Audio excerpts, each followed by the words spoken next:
My name is Claire. I'm in my late 30s now, and for most of my adult life, I've been the person people describe as steady. The dependable one, the quiet one who remembers deadlines, returns calls, and doesn't make a scene. If you ask my coworkers, they'd say I'm organized and calm. If you ask my family, they'd probably say I'm the responsible sibling, the one who doesn't need much attention because I always seem fine. I've learned that when you're seen that way, people assume you can absorb more than you should. More requests, more silence, more weight. This story isn't about revenge. It's not about proving anyone wrong in some dramatic, explosive way. It's about what happens when trust is treated as a resource, something to be used up quietly, and how clarity arrives long before confrontation ever does. A few years ago, I let my brother use my address. That's all it was supposed to be. A favor that felt small, almost insignificant. He was between places, sorting things out, and I had stability. I didn't think twice. Families do things like that. At least that's what I believed then. What started as a favor slowly turned into something else. Collection letters began arriving with my name on them. Accounts I didn't recognize showed up on my credit report. At one point, my bank access was frozen while I sat on hold listening to recorded music, trying to understand how my life had become tangled in obligations I never agreed to. But this isn't a story about paperwork or credit scores. Not really. Those are just the visible parts. The real story lives underneath, in the way boundaries get blurred when you're the reliable one, in how betrayal often arrives without raised voices, and in the quiet decisions that change the direction of a life without anyone noticing at first. I want to be clear about something. I'm not sharing this to paint myself as a victim or my brother as a villain.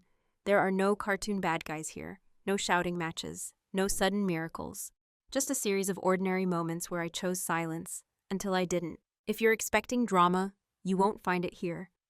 What you will find is honesty, the kind that admits how easy it is to rationalize disrespect when it comes wrapped in family language, the kind that acknowledges how long we can stay quiet, not because we're weak, but because we're watching, learning, and deciding. This story moves slowly because real life does. It's about perception, how others saw me, how I saw myself, and how those two versions quietly drifted apart. It's about the moment when I realized that staying calm didn't mean staying unprotected, and that silence, when chosen deliberately, can become a form of leverage. If you've ever been the person people leaned on without asking how heavy the load was getting, you might recognize parts of yourself here. And if you've ever looked back at a small favor and wondered when it stopped being small, you're not alone. Before we go any further, let me ask you something gently, without judgment. Have you ever trusted someone simply because they were family and assumed the cost would never come back to you? To my family, I was the easy one. Not the favorite, not the problem, just the one who didn't complicate things. I paid my bills on time, showed up when I said I would, and rarely asked for help. When holidays came around, I was the person who coordinated schedules without complaining. When something needed fixing, paperwork, planning, patience, my name came up naturally, almost unconsciously. I don't think anyone ever sat down and decided this for me. It just happened, the way roles often do in families. Quietly, incrementally. My younger brother, Evan, was different. Charismatic, restless, always in motion. He had big ideas and bigger explanations for why things hadn't worked out yet. People worried about him openly. They checked in, they asked questions. When he stumbled, it was treated as a temporary setback, something he'd outgrow or outmaneuver. I wasn't worried about, I was relied on. At gatherings, relatives would ask him how things were going, really lean in to hear the answer. With me, the question was more of a formality. You're good, right? And before I could even answer, someone would nod and move on, satisfied with the assumption. For a long time, I wore that role like a badge of honor. Being dependable felt like proof that I'd done something right with my life. I told myself that independence was strength, that not needing much made me mature. I was confused about being undemanding and being secure. What I didn't realize was how invisible that made me. When Evan needed a place to send mail while he was sorting things out, no one asked whether it was a burden. The request floated toward me naturally, as if the decision had already been made. I remember my mother saying, almost casually, "Well, Claire won't mind. She's organized." She said it like a compliment, and I didn't mind. Or at least I told myself I didn't. It was just an address, just envelopes, just a temporary solution. Saying yes felt easier than questioning why no one else was being asked. That was the pattern. Ease over examination, calm over clarity. At work, it was similar. I was the person handed extra responsibilities because I handled things well. Promotions came slowly, if at all, because I wasn't loud about my achievements. I didn't self-advocate aggressively. I assumed good work would speak for itself. It turns out silence speaks too, but not always in your favor. Looking back, I can see how consistently I was underestimated. Not in an insulting way. No one thought I was incapable or unintelligent. It was subtler than that. People assumed I would adapt, absorb, adjust, that I had an endless capacity to make room. And because I rarely objected, the assumption hardened into expectation. Evan saw me the same way. Not weak, just safe. A constant. Someone whose life was stable enough to lean on without consequence. I don't think he ever asked himself what leaning cost me. Why would he? I never gave him a reason to. I was proud of being the sibling who didn't add stress, the daughter who didn't worry her parents, the employee who didn't cause friction. I believed that if I stayed composed, fair, and reasonable, everything would balance out on its own. That belief shaped every choice I made in the beginning, including the ones that would later unravel. At that stage of my life, I didn't think of myself as someone who would ever need leverage. I thought leverage was for people who argued, demanded, or threatened. I wasn't any of those things. I was just Claire, the steady one, the address on the envelope, the person everyone trusted to hold things together, quietly. And for a while, that was enough. The first letter arrived on a Tuesday. I remember that detail because Tuesdays were my longest days at work. Back-to-back meetings, late lunch, the kind of schedule where you come home already mentally tired. I checked the mail out of habit, flipping through grocery flyers and a utility bill, when I saw an envelope that made me pause. It had my address on it, but the name was Evans. That wasn't unusual. By then, a few weeks of his mail had already come through, bank statements, a couple of official-looking notices from places I didn't recognize. I stacked them neatly on the small table by the door, the way I stack everything. Order felt like control. This envelope was different, thicker, stark. The return address belonged to a collections agency. I stood there longer than necessary, keys still in my hand, reading the sender's name again, as if it might change. It didn't. My first thought wasn't fear. It was curiosity mixed with mild irritation, the kind you feel when someone tracks mud into a clean space. I told myself it wasn't my business. People fall behind. Things happen. Evan had always been complicated with money. This was just another phase, I assumed. Temporary. I didn't open the letter. I never opened his mail. I slid it into the growing pile and went on with my evening. A few days later, another arrived. Same sender, different reference number. Then one more, this time addressed to me, but referencing an account I didn't recognize. That was the moment I felt the first cut. Not deep, not dramatic, just sharp enough to register. I remember sitting at my kitchen table with my laptop open, rereading the letter slowly. It mentioned outstanding balances and previous attempts to contact. It was polite, almost friendly, in the way automated letters are. No accusations, just statements. According to them, I owed money. I checked my accounts immediately. Everything looked normal, no missed payments, no alerts. Still, the letter sat there, quiet and unsettling, like a question that hadn't been asked out loud yet. When I called Evan, I kept my tone light, casual. I didn't want to sound accusatory over something that might be a mistake. "Hey," I said, "I think one of your creditors sent something to my place. Might want to look into it." He laughed, actually laughed. "Oh yeah," he said, "that's nothing. They send those to scare you. Don't worry about it. Don't worry about it." He said it so easily, like the matter was closed, and I let it be.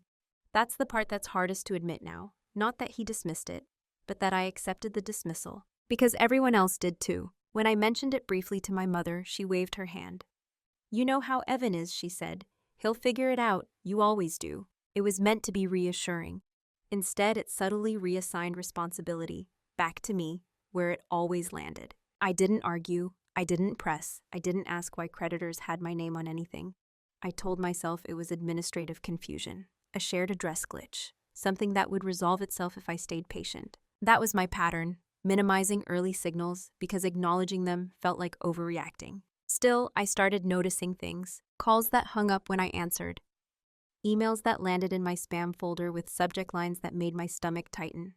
A faint sense of being watched, not by people, but by systems. databases, algorithms quietly linking my name to obligations that weren't mine. I didn't panic. Panic would have felt out of character. Instead, I filed the letters, date-stamped them, slipped copies into my black notebook with short notes in the margins. First collection notice, address used, name variation. I didn't know why I was documenting yet. I just knew something felt off. No one else seemed concerned. Evan wasn't. My family wasn't. Even I wasn't, not fully.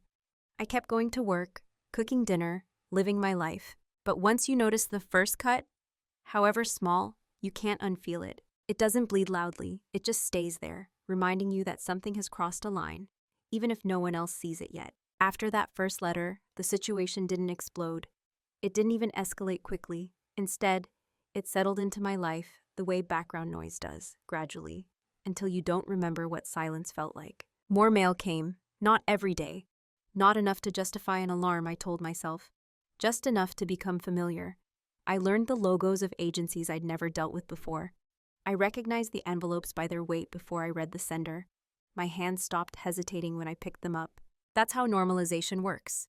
Not through force, but through repetition. Evan stopped reacting entirely. When I texted him about another notice, he replied hours later with a thumbs-up emoji and a "yeah, got it." Sometimes he didn't reply at all.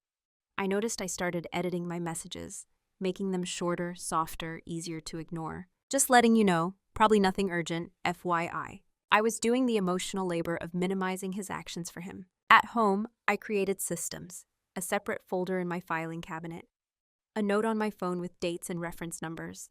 I told myself it was a temporary organization, not preparation.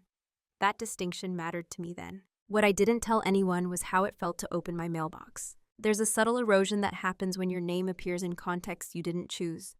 When official language, failure to respond, final notice, intent to pursue, starts orbiting your life without your consent. Even when nothing has happened yet, your nervous system learns the pattern. I started checking my credit report monthly instead of quarterly, then bi-weekly. I justified it as being financially responsible. In truth, I was watching for proof that my instincts weren't being dramatic. Each time the report came back mostly clean, I felt a small, undeserved relief, as if I'd passed a test I never signed up for. Family conversations followed the same script. Evan was going through a lot. I was so good with details. If I sounded tense, it was framed as stress, not a signal. No one said it outright, but the message was clear. You can handle this. And because I always had, I kept doing so. There's a particular kind of disrespect that isn't loud enough to confront. It lives in assumptions, in expectations that go unspoken, in the way people lean back while you lean forward. I told myself I was choosing peace, that staying calm was maturity, that making a fuss would only create drama and strain relationships. I reminded myself that Evan was my brother, that family loyalty meant patience. But loyalty, I was learning, often comes with asymmetrical costs. I noticed my internal language shifting. I stopped thinking, "This isn't okay," and started thinking, "I'll deal with it if it becomes a problem." That conditional "if" did a lot of work. It kept me from acting while things were still ambiguous.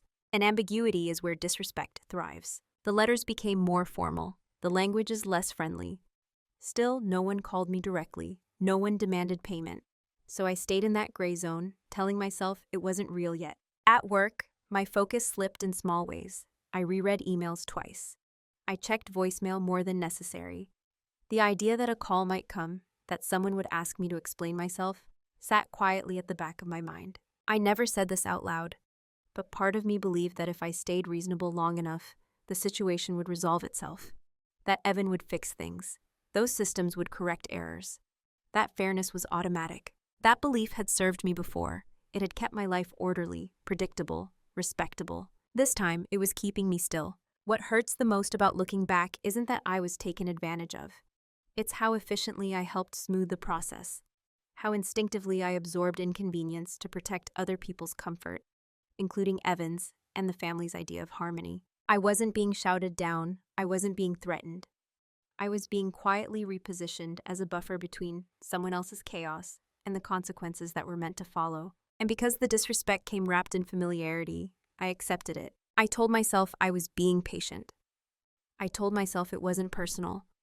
I told myself I could handle it. All the while, the line was moving slowly, almost politely, further past where it should have been. It wasn't until much later that I realized no one had ever asked me if I agreed to the role I was playing. It had simply been assigned. In my family, roles were rarely discussed.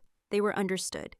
Evan was the one who needed flexibility, understanding, second chances. I was the one who provided stability, structure, quiet solutions. The dynamic worked. As long as I kept absorbing what spilled, I began to see how automatic it was. When something went wrong in Evan's life, the question wasn't who caused this. It was who can help fix it. And somehow the answer always pointed in my direction. Using my address had stopped being framed as a favor. It became an assumption. Mail arrives weekly now, packages even. I never agreed to that part. It just happened. And when I mentioned it casually, Evan brushed it off. "It's just easier this way," he said. "You're not moving anytime soon." Not a question, a conclusion. I remember standing in my hallway after that call, staring at the small pile of envelopes, realizing something had shifted. My address wasn't just a temporary stop. It was infrastructure, and I was expected to maintain it. At family dinners, the pattern repeated. Someone would ask Evan how things were going. He'd give a vague update, then eyes would drift to me. "You're helping him, right?" someone would say, not unkindly, almost proudly. I nodded. Of course I did. That nod had become reflexive. What I didn't say was how much of my mental space was now occupied by someone else's unfinished business. How often I thought about credit agencies, forwarding addresses, and legal definitions of responsibility. How my own life felt slightly postponed. I had been cast as the reliable intermediary, the quiet safety net, the person who made things work without asking for acknowledgement. And because I didn't protest, the role solidified. I noticed it in the language people used. Evan was figuring things out. I was holding things together. He was in motion. I was the ground beneath him, necessary but rarely noticed. There's a strange loneliness in being seen as endlessly capable. People stop checking in. They stop asking what something costs you. Your limits become invisible. I started to wonder when my steadiness had been mistaken for consent. The more I paid attention, the clearer it became. No one expected me to say no. Not because they thought I didn't have boundaries, but because the idea had never occurred to them. I was the dependable one. Dependable people don't disrupt the system by refusing. And I had internalized that belief more deeply than I realized. When another letter arrived, this one stamped urgent, I didn't call Evan right away. I sat with it, not in panic, but in recognition. This wasn't just about mail anymore. It was about how easily my name, my address, and my stability were being treated as communal property. I thought about how often I'd been praised for being low maintenance, how that praise had trained me to suppress my needs before anyone else had to. The role I'd been assigned didn't require malice. It only required my continued cooperation. And that was the uncomfortable truth. I was participating in my own erasure, one reasonable decision at a time. I didn't confront anyone. I didn't announce a boundary. I didn't even fully articulate what was wrong yet. But something shifted internally. For the first time, I stopped asking, how do I make this easier for everyone else?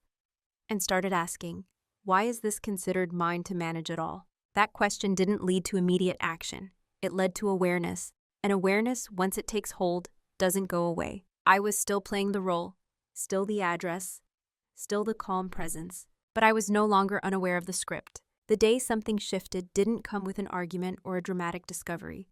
There was no raised voice, no breaking point that anyone else could point to later and say, that's when it all changed. It was quieter than that. I was at my desk at work, halfway through a routine afternoon, when I tried to log into my bank account and couldn't. The page refreshed once, then again, before a message appeared telling me my access had been temporarily restricted and I needed to call a number provided. I stared at the screen longer than necessary, waiting for the familiar irritation or anxiety to rise. Instead, there was a strange stillness, a sense of inevitability. When I called, the woman on the other end was polite and efficient. She verified my identity, then explained that there had been an alert connected to my name and address, an external flag related to an outstanding debt under investigation. I remember asking calmly, which debt? She read out details I didn't recognize, accounts I had never opened, dates that meant nothing to me. Still, my address appeared on every line. It's probably a mistake, she said kindly. We just need to verify a few things. After the call ended, I sat back in my chair and looked around the office. My coworkers were typing, laughing quietly, living their normal days. No one knew that a system somewhere had just reached into my life and put a hand on it. This was the first real consequence. Not a letter, not a warning, a direct interruption. I didn't feel angry. That surprised me. I felt clear. On my lunch break, instead of calling Evan, I took out my notebook. The black leather one I'd been filling almost absent-mindedly for months. I flipped through pages of dates, names, and reference numbers. Patterns emerged when I looked at them all at once. This hadn't been accidental, not entirely.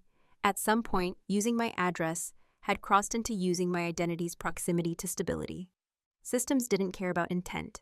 They cared about data, and my data was now compromised. I realized then that nothing would change if I continued the way I had been. Evan had no incentive to fix things quickly. The family had no reason to intervene, and the systems involved would always default to the path of least resistance, which, so far, had been me. For the first time, I understood that staying silent wasn't neutral. It was an active choice with consequences. Still, I didn't confront Evan that day. I didn't even tell him about the frozen access. Not yet. Something in me needed to sit with the knowledge before sharing it. That evening, I walked home instead of taking the bus. I needed the time. As I moved through familiar streets, I thought about how often I'd believed that being calm meant being passive. That fairness would surface on its own if I waited long enough. What shifted wasn't my trust in people. It was my understanding of systems and my place within them. I saw suddenly how much leverage I'd been sitting on without recognizing it. Not in a manipulative way, in a structural one. My documentation, my consistency, my legal separation from Evan's decisions, these weren't weaknesses, they were assets. The realization didn't make me feel powerful, it made me feel responsible to myself. When I got home, I opened the latest letter and read it carefully, line by line. I highlighted phrases, looked up definitions, cross-referenced dates. For the first time, I wasn't minimizing, I was observing. And in that observation, something settled. I wasn't going to explode. I wasn't going to threaten or demand. I wasn't even sure yet what I was going to do. But I knew what I wouldn't do anymore. I wouldn't absorb consequences that weren't mine. I wouldn't protect someone else's comfort at the expense of my own security. And I wouldn't assume that silence was the same thing as strength. That day didn't end with action. It ended with resolve. And resolve, I would learn, is much quieter and much more dangerous than anger. After that day, my silence changed. From the outside, nothing looked different. I still answered messages politely. I still showed up to family dinners. I still received Evan's mail and stacked it neatly by the door. If anyone had been watching closely, they might have assumed I was coping, adjusting, being patient, as usual. But internally, silence was no longer something I defaulted to. It was something I selected. I stopped reminding Evan about every letter, not out of spite, but out of clarity. I realized that my updates had been functioning as a buffer, giving him the illusion that things were being managed. By stepping back, I wasn't punishing him. I was simply removing myself from a role I had never formally agreed to play. He didn't notice at first. When he did reach out, it was casual. Hey, anything important come in lately? No urgency, no concern about my end of it. Nothing major, I replied truthfully. The word major did a lot of work. Meanwhile, I began doing things I'd never done before. Not dramatically, not visibly. I pulled my credit reports from all 3 bureaus. I set up alerts. I requested detailed records. I learned the difference between authorized use, fraudulent association, and clerical overlap. Knowledge changed how I felt in my body. The low-level tension I'd been carrying started to organize itself into focus. I didn't tell my family what I was doing, not because I was hiding it, but because I didn't need their permission or their reassurance anymore. Their reactions would have pushed me back into explanation mode, and explanation had always softened the edges of my resolve. Silence gave me space to think. Evan mistook that silence for indifference, or forgiveness, maybe even loyalty. He continued as he always had, assuming the system would bend, that someone else would handle the fallout. There's a strange moment when you realize someone has mistaken your restraint for availability. That's when you know the dynamic has shifted. I noticed how often I'd been praised in the past for not making things worse. How that praise had quietly discouraged me from making things real. Silence had kept the peace, but it had also protected the problem. Now silence was doing the opposite. I documented everything, every envelope, every call log, every discrepancy. I organized it not emotionally, but chronologically. Patterns emerged that had been invisible when I was just reacting. The systems I'd once been intimidated by started to make sense. They weren't personal, they weren't cruel, they followed the rules, and rules could be navigated.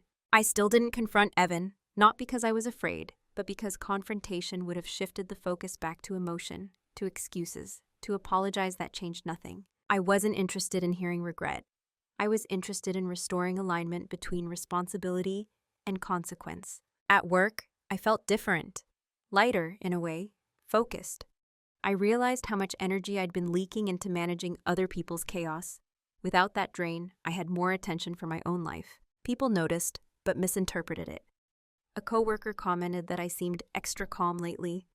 My mother said, "You sound tired. Are you okay?" I smiled and said yes. I was okay. For the first time in a while, I was more than okay. Because silence, when chosen deliberately, isn't absence. It's containment. Evan eventually sent a message that hinted at pressure. "Some places are getting aggressive," he wrote. "If anything shows up, let me know ASAP." I read it once, then again. I didn't reply right away. Not because I wanted him to suffer, but because I finally realized that my immediate response had always been part of the system that enabled him. I replied later that evening, "I'll forward anything that's legally addressed to me." That was it. No explanation, no reassurance. It wasn't confrontational, it was precise. That precision marked the end of my old silence. From that point on, every quiet moment had intention behind it. Every non-reaction was a decision. Every delay created space for consequences to land where they belonged. And no one, least of all Evan, recognized the shift for what it was. They still thought I was being patient. They had no idea I was being strategic. What no one noticed was how much I was learning. From the outside, my life looked unchanged. Same job, same routines, same calm presence at family gatherings. I still listened more than I spoke. I still smiled at the right moments. If anything, I appeared less reactive, which people interpreted as acceptance. They didn't see the preparation happening underneath. Every evening after dinner, I spent an hour at my desk. Not spiraling, not panicking, but studying. I read consumer protection guidelines. I learned how address usage could create associative risk without legal liability, and how easily systems blurred lines when no one challenged them. I learned that credit agencies don't respond to emotion. They respond to documentation. So I gave them documentation. I created a timeline that started before Evan ever used my address. I included my lease agreements, utility bills, voter registration, proof of stability, and continuity. I contrasted it with the dates his accounts were opened, the moments his mail began arriving, and the pattern of escalating notices. What emerged wasn't a story of confusion. It was a story of misattribution. I made copies of everything, physical and digital. I backed them up in places no one else accessed. Not because I expected sabotage, but because I had learned to stop assuming goodwill was enough. I also noticed something else: how often Evan relied on vagueness. Whenever the pressure increased, his language became abstract. "They're being unreasonable. It's complicated. I'm handling it. No dates, no specifics, just enough to signal motion without proof of progress." I stopped translating that vagueness into reassurance. At work, I applied the same observational lens. I watched how systems behaved under scrutiny, how clarity shifted power without confrontation. It reinforced something I'd begun to understand. Control doesn't announce itself. It organizes. The most important thing I did during that period was resist the urge to explain myself to anyone. Not to Evan, not to my parents, not even to close friends who noticed I was distracted. Explanation would have invited opinions. Opinions would have diluted my focus. Instead, I let my silence create informational asymmetry. Evan still believed I was a passive participant. That belief shaped his choices. He continued using my address, continued delaying, continued assuming I would alert him before anything became serious. He didn't know I'd stopped acting as his early warning system. There was no malice in my restraint, just alignment. I also prepared emotionally. That mattered more than I expected. I asked myself difficult questions privately. What outcome was I willing to accept? What relationship was I prepared to lose? Where was the line between compassion and self-erasure? I didn't rush those answers. I let them settle. One night, as I organized another stack of mail, I realized something unsettling and freeing. I no longer needed Evan to acknowledge what he'd done for me to move forward. Recognition wasn't required for resolution. That realization marked the true beginning of my leverage. Not leverage over him, but leverage over the situation. I was no longer reacting. I was positioning. And positioning is invisible to people who assume you'll always stay where they left you. The irony is that nothing I did was secret. Every step I took was lawful, transparent, and methodical. It just wasn't broadcast. People tend to notice noise, not structure. They noticed I wasn't calling as much. They noticed I wasn't remembering. They noticed I seemed distant. What they didn't notice was that I was building a foundation solid enough to stand on without them. By the time Evan sensed something had changed, it was already too late for him to influence how I moved next. Because preparation, when done quietly, doesn't look like preparation at all. It looks like patience. And patience, I had learned, is often mistaken for permission. The reveal didn't come from a person. It came from a document. I was sitting at my desk late one evening, surrounded by neatly stacked folders, when I noticed a detail I'd skimmed past before. It was small, almost boring. The kind of thing you overlook when you're still thinking emotionally instead of structurally. A pattern in the way Evan had listed his address history. Not consistently wrong, not consistently right, just inconsistent enough to tell a story. On several accounts, my address appeared as a primary residence. Not a mailing address, not care of, not temporary, primary. On others, it showed up as a previous address, dated months before he'd ever asked me for permission to use it. That stopped me, because that wasn't a casual overlap. That was representation. I cross-checked the dates, compared them against my own lease, my utilities, and my documented residency. Then I pulled the account opening records again. The conclusion was quiet, but unmistakable. At some point, Evan had used my address not just as a convenience, but as credibility. Stability carries weight in systems. A fixed address, long-term residence, and clean credit history, it signals lower risk. Whether he understood that consciously or not didn't matter. The effect was the same, and the effect had landed on me. I didn't feel betrayed in the dramatic sense. There was no rush of anger, no heartbreak soundtrack playing in my head. What I felt was something colder and more clarifying. Finality. This wasn't a misunderstanding that could be smoothed over with better communication. It was a line that had been crossed quietly, repeatedly, and with enough awareness to benefit from it. I leaned back in my chair and let that settle. For the first time, I stopped asking myself how this happened, and started asking what this allows me to do, because with that realization came clarity about my position. I wasn't entangled, I was adjacent. The debts weren't mine. The accounts weren't mine. The misrepresentation wasn't mine. What was mine was the paper trail proving exactly when my stability had been leveraged without consent. I had leverage not because I was clever, but because I had been consistent. That's the part people underestimate. Quiet people often leave the best records. I didn't celebrate. I didn't feel victorious. I felt calm in a way that bordered on detached, like someone finally seeing the full map after walking blindfolded for too long. I knew then that whatever happened next wouldn't be reversible, not because I intended harm, but because truth, once introduced into systems, doesn't negotiate. I also knew I wasn't going to warn Evan, not out of cruelty, but because warning him would have given him time to reshape the narrative, to move things just enough to muddy the clarity I now had. This wasn't about catching him. It was about stepping out of the path of consequences that weren't meant for me. That night, I organized one final folder. I labeled it simply, Address Misuse Documentation. Inside were copies of everything, timelines, proof, clean, unemotional notes, no assumptions, no accusations, just facts. I slept deeply for the first time in weeks. The next morning, Evan texted me something mundane, a question about a package. I answered politely, normally, as if nothing had changed, because outwardly nothing had. But internally, the story had crossed a threshold. I wasn't waiting anymore. I wasn't watching to see what would happen. I had seen enough. The reveal wasn't a moment of power. It was a moment of permission. Permission to act without guilt. Permission to stop cushioning the fall. Permission to let systems do what they were designed to do, once fed accurate information. I understood then why people who move quietly often seem cold at the end.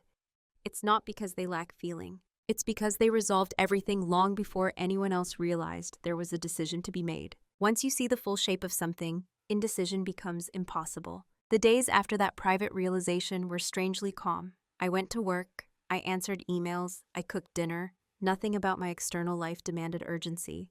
The urgency was internal, and it was precise. I had options, real ones. I could confront Evan directly, present what I'd found, and give him a chance to correct course.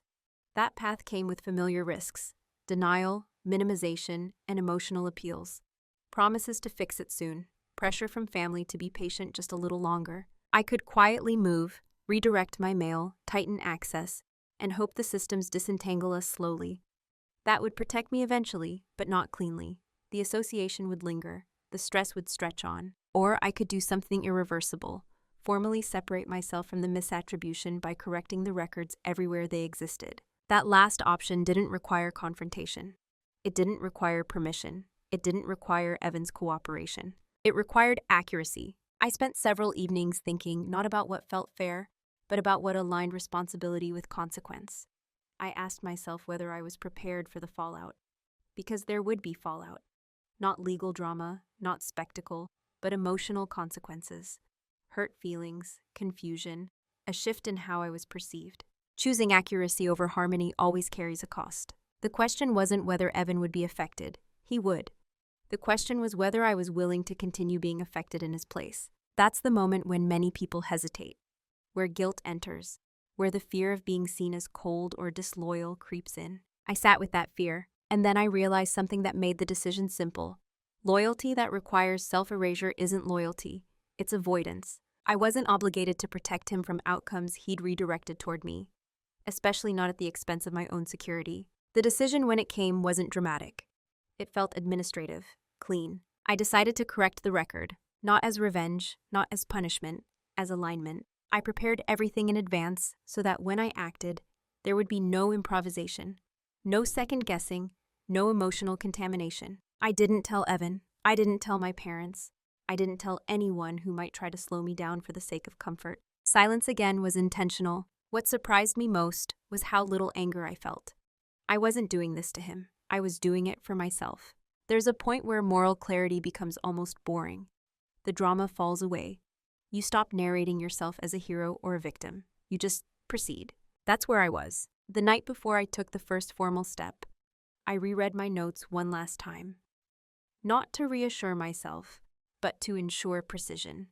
Facts matter when you're correcting a system. I slept well. In the morning I made coffee, sat at my desk, and began. No announcement, no warning, just movement. The first thing I did was not dramatic. I didn't make a call. I didn't send an email filled with explanations.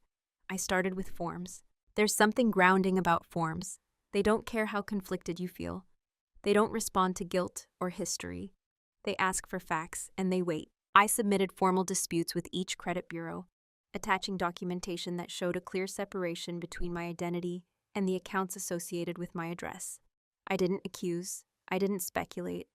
I stated plainly that my address had been used without authorization as a primary residence, and that the associated accounts did not belong to me. I included timelines, copies of my lease, utility statements, notes indicating when Evan had requested permission, and when the discrepancies predated that permission. Accuracy does most of the work if you let it. Next, I contacted the bank that had frozen my access. I provided the same documentation. The representative escalated it without resistance. Within 48 hours, my access was restored. No apology, no explanation, just a quiet correction. That told me everything I needed to know. Systems aren't loyal, they're responsive. Over the next 2 weeks, I repeated the process methodically. I didn't rush. I didn't stack actions on top of each other. Each step had a purpose, a paper trail, and a pause to let it land. Evan continued as usual. He texted about a package, asked if any important-looking stuff had arrived, mentioned he was dealing with things on his end. His tone hadn't changed, which told me he had no idea anything was shifting beneath him. That was the strange part, moving decisively while being perceived as passive. At family dinner, my mother asked how work was going. I answered honestly, fine. She commented that I seemed calm lately. I nodded. No one asked about the mail. I realized then how invisible the labor I'd been doing had always been, and how quickly people filled that silence with their own assumptions. Behind the scenes, responses began to arrive. Not letters yet, acknowledgements, confirmation numbers, notices that disputes were under review. Each one was neutral in tone, procedural, but together they formed momentum. I didn't celebrate any of it. I stayed steady. I kept documenting. One afternoon, I received a call from a compliance department. The man on the line asked a series of questions designed to establish intent. Had I authorized the use of my address as a primary residence? Had I co-signed anything? Had I benefited financially? My answers were brief. No, no, no. He thanked me and told me they would proceed accordingly. Proceed accordingly. That phrase stayed with me. Because I understood what it meant even if Evan didn't yet. When systems proceed, they don't ask for emotional context. They follow responsibility. I felt a flicker of sadness then, not regret, but recognition. This process would clarify things in ways that conversations never could. It would remove ambiguity. And ambiguity had been the cushion that made everything feel manageable for him. Without it, things would feel very different. Still, I didn't intervene. I didn't soften the edges. I didn't offer guidance. Moving in silence meant trusting the structure I'd engaged. The last step I took during that phase was the simplest. I filed a formal change of address restriction with my local postal service, limiting third-party mail association. It didn't stop his mail overnight, but it marked an endpoint, a boundary recorded. When I finished, I closed my notebook and put it away, not because I was done, but because there was nothing left to do for now. Everything I'd set in motion needed time, and time, I'd learned, is where consequences grow roots. The consequences didn't arrive all at once. They rarely do. At first, they appeared as interruptions. Small disruptions in Evan's life that he couldn't quite explain. Missed calls, delayed responses. A tone shift in his messages that I noticed immediately, even though he didn't name it. "Do you know why my card got declined?" he texted one afternoon. "Probably a glitch," I replied truthfully. I didn't know the exact reason. I only knew the direction. A few days later, he called instead of texting. That alone told me something had changed. Evan avoided phone calls when things were fine. "They're asking for documents I don't have," he said, irritation edging his voice. "It's ridiculous. Everything was working last month." I listened. I didn't interrupt. I didn't correct him when he said everything.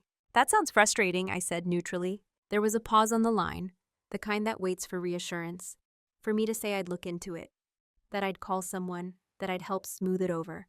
I didn't. "They're acting as if I lied about my address," he continued, like it was intentional or something. I stayed silent long enough for the words to settle. "They're probably just verifying information," I said finally. "That happens." It wasn't evasive, it was accurate. After that call, the messages became more frequent and less confident. He asked questions he'd never asked before. Wanted to know what I'd said to anyone, whether I'd received certain letters, whether I'd noticed anything weird. I answered honestly, but narrowly. I hadn't lied. I hadn't volunteered. Meanwhile, my own life felt quieter. The background tension I'd carried for months was gone. No more restricted access. No more unfamiliar names appearing on my reports. Notifications came in confirming updates, corrections, and removals. The system was doing what it was designed to do once the data was clean. Evan, on the other hand, was encountering friction for the first time, not punishment, resistance. He didn't connect it to me, not fully. That was the strange part. Because I'd always been the buffer, he assumed the buffer still existed. He just didn't realize it had been removed. At a family gathering, my aunt mentioned that Evan seemed stressed. "He's dealing with some financial nonsense," she said sympathetically, "but he'll land on his feet, he always does." I nodded. No one asked me anything. That was when I understood what invisible consequences look like to people who aren't directly experiencing them. Stress becomes a phase.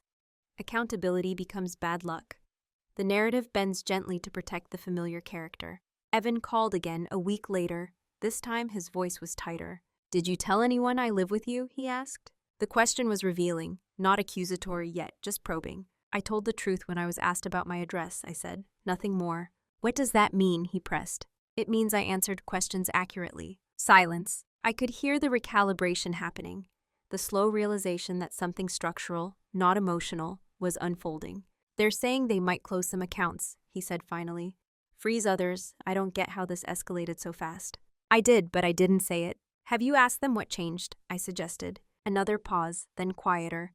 "They said there was new information." That was the moment the consequences crossed from abstract to personal for him. New information. I didn't feel satisfaction. I felt alignment. The quiet relief of no longer standing between cause and effect. After that, his messages slowed. When he did reach out, there was a carefulness that hadn't been there before. As if he were unsure where the edges were now. I let that uncertainty exist, because uncertainty was where I'd lived for months, alone. Now it wasn't. The shift from confusion to panic is subtle but unmistakable. It showed up in Evan's voice first. The edge of irritation gave way to urgency, then to something closer to fear. His messages stopped being casual check-ins and started sounding like damage control. "Can we talk tonight?" he asked one afternoon. No emoji, no filler. We spoke on the phone. He didn't ease into it. "They're closing things," he said. "Not threatening, just closing. Accounts I've had for years." I waited. "They're saying I need to prove residency, history, stability." He exhaled sharply. "I don't have what they're asking for." There it was. For the first time, he wasn't asking me to help. He was asking me to fix something that had already moved beyond repair. I kept my voice even. "What did they tell you to do?" "They said the information on file doesn't match, that some of it was corrected." Another pause. "Did you do something?"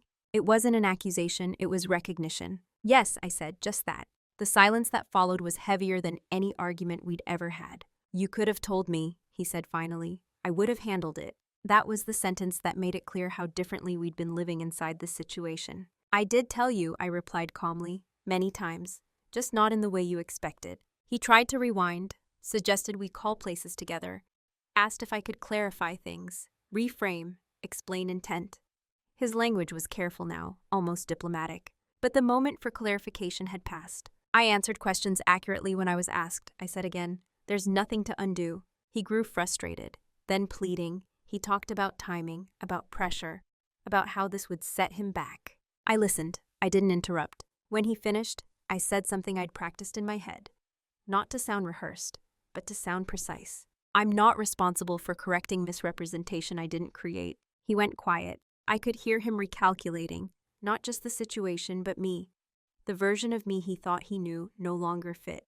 "This is family," he said. "You don't do this to family." The irony didn't escape me. "I didn't do anything to you," I replied. "I stopped absorbing something that wasn't mine." That was when the panic fully surfaced. He talked faster, asked what I wanted, offered apologies that focused more on outcome than impact, promised changes. Urgency had replaced confidence, but it was still oriented toward reversal. And reversal wasn't possible, not because I refused, but because systems don't negotiate once truth has been logged. "I'm not trying to hurt you," I said, "but I'm not stepping back in." The call ended shortly after, not angrily, just abruptly, as if he needed space to process a reality that wouldn't bend. After that, the messages stopped almost entirely. Through my family, I heard fragments. Evan was stressed. Things weren't going his way. He felt blindsided. Some people wondered aloud if I'd been too harsh. Others avoided the topic. No one asked me what it had cost. That was okay, because by then, I wasn't looking for validation. I had already reclaimed something more important: authorship of my own life. The systems finished their work quietly. Confirmations came in. My records were clean. My address stood alone again, attached only to me. There was a strange grief in that finality. Not for the consequences, but for the version of the relationship that had existed only because I'd been carrying extra weight. When that weight dropped, so did the illusion. It was too late to fix it. Not because I was unforgiving, but because the structure had changed. The dynamic that made everything work no longer existed. And I didn't rebuild it. We didn't have a dramatic confrontation. There was no shouting, no slammed doors, no long list of grievances aired all at once. Instead, there was a conversation that felt almost clinical in its calm. It happened a few weeks later, when the immediate chaos in Evan's life had settled into a new, uncomfortable normal. He asked to meet for coffee, not urgently, not defensively, just cautiously. I agreed. When I arrived, he was already there, sitting with his hands wrapped around a cup he wasn't drinking. He looked tired in a way that went beyond lack of sleep, stripped of his usual momentum. We exchanged brief pleasantries: weather, traffic, neutral ground. Then he said, "I didn't think you'd actually let it go that far." There it was, not an apology, a revelation. "I didn't let anything go," I replied. "I corrected my records." He frowned. "You knew what would happen." "Yes," I said, "eventually." He leaned back, exhaled. "You could have warned me." I met his eyes. "I did, just not at the point where it could still be ignored." He shook his head slightly, as if recalibrating. "That wasn't a warning. That was pulling the floor out." I considered that, not emotionally accurately. "The floor was never mine to hold," I said. The words landed without force, no edge, no accusation, just a fact. He tried a different approach, talked about intention, about how he never meant for it to spill over, how things had just gotten messy, how he'd assumed it would resolve before it ever touched me. "I know," I said, and I meant it. That's why I waited as long as I did. That seemed to surprise him more than anger would have. He looked at me for a long moment. "You've changed." "I've been paying attention," I replied. There was a pause where neither of us spoke. In that silence, I realized something important. This was the first time we were speaking as equals in this context. No rescuing, no buffering, no translation, just two adults, each responsible for their own choices. I don't know how to fix this, he said finally. You don't have to, I said. You just have to carry what's yours. That was the closest we came to confrontation. No ultimatums, no demands, no emotional spillover, just a boundary, stated clearly and without heat. When we stood to leave, there was an awkwardness that hadn't existed before. Not hostility, distance. I'm sorry, he said, quietly this time. It wasn't performative. It also wasn't enough to change anything. I know, I replied. And that was true too. We went our separate ways. I didn't feel triumphant. I felt complete.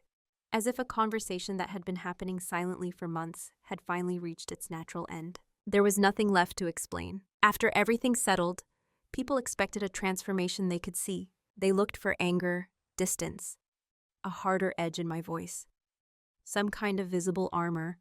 When they didn't find it, a few seemed confused, as if growth only counted if it made you sharper or louder. But that wasn't what changed. What changed was my internal posture. I no longer bend automatically toward other people's urgency. I pause, I assess, I decide whether something is mine before I agree to carry it. That pause, brief, almost invisible, has altered my life more than any confrontation ever could. I'm still calm, still organized, still the person who handles things well. The difference is that those traits now belong to me first. At work, I've started asking clearer questions, not defensively, accurately. When a task isn't mine, I say so without apology. When it is, I take it fully, without resentment. The result has been subtle but noticeable.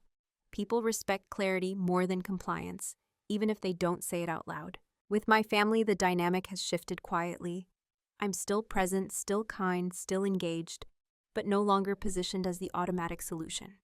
When someone asks for help now, it comes with more awareness. Sometimes they hesitate, as if recalculating their assumptions. I let that happen. Evan and I speak occasionally, cordially, carefully. The relationship is different, not broken, but redefined. There's a distance that wasn't there before, and I don't rush to close it. Distance, I've learned, isn't always loss.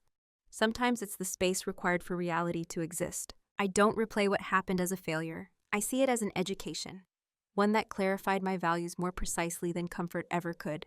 I value accuracy over appeasement. I value responsibility over role-playing.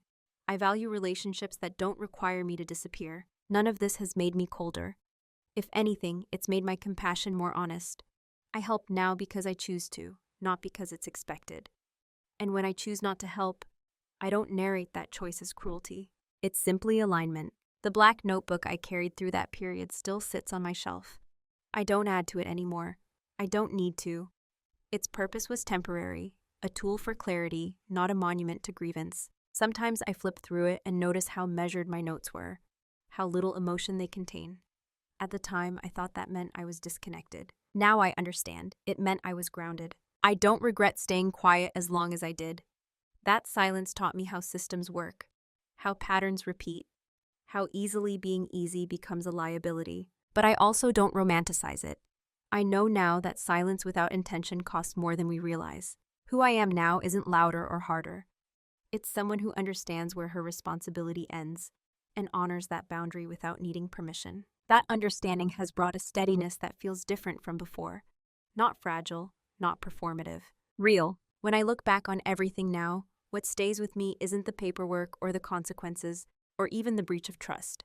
It's the lesson about quiet consent. So many of us are taught, especially those of us labeled responsible, calm, or low maintenance, that love looks like accommodation, that loyalty means absorbing discomfort up so others don't have to face it, that being good means being flexible, even when flexibility starts to erase you. I believed that for a long time. I believed that if I stayed reasonable, things would resolve themselves, that systems would recognize fairness without being prompted, that family bonds automatically protected you from being overextended.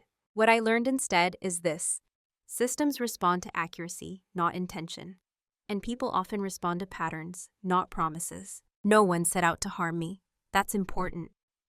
This story isn't about villains.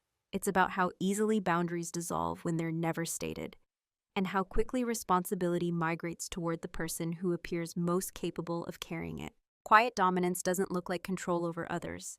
It looks like control over your participation. It's the decision to stop cushioning outcomes that don't belong to you. It's choosing not to rush in and explain, fix, or soften, especially when doing so keeps the cycle alive. It's understanding that calm doesn't require sacrifice, and kindness doesn't require self-erasure. I didn't win anything in the traditional sense. There was no moment when everyone suddenly understood my perspective. Some people still don't, some probably never will. But I gained something far more durable: alignment. My name now means only what I've actually agreed to. My stability is no longer communal property. My silence, when I use it, is intentional, not obligatory. And perhaps most importantly, I no longer confuse being trusted with being used. If you're listening to this and recognizing yourself, the dependable one, the invisible one, the person who always handles it, I want you to know this. You're allowed to step out of roles you never consented to. You don't need to announce it.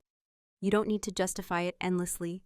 You don't need to burn bridges to stop being walked over. Sometimes, the most powerful shift happens when you simply stop intercepting consequences that were never meant for you. I shared this story not to tell you what to do, but to show you what quiet clarity can look like when it's chosen deliberately. So I'll leave you with this, and I'd genuinely like to hear your thoughts in the comments. Have you ever realized, too late or just in time, that your silence was being mistaken for permission? If you have, you're not alone.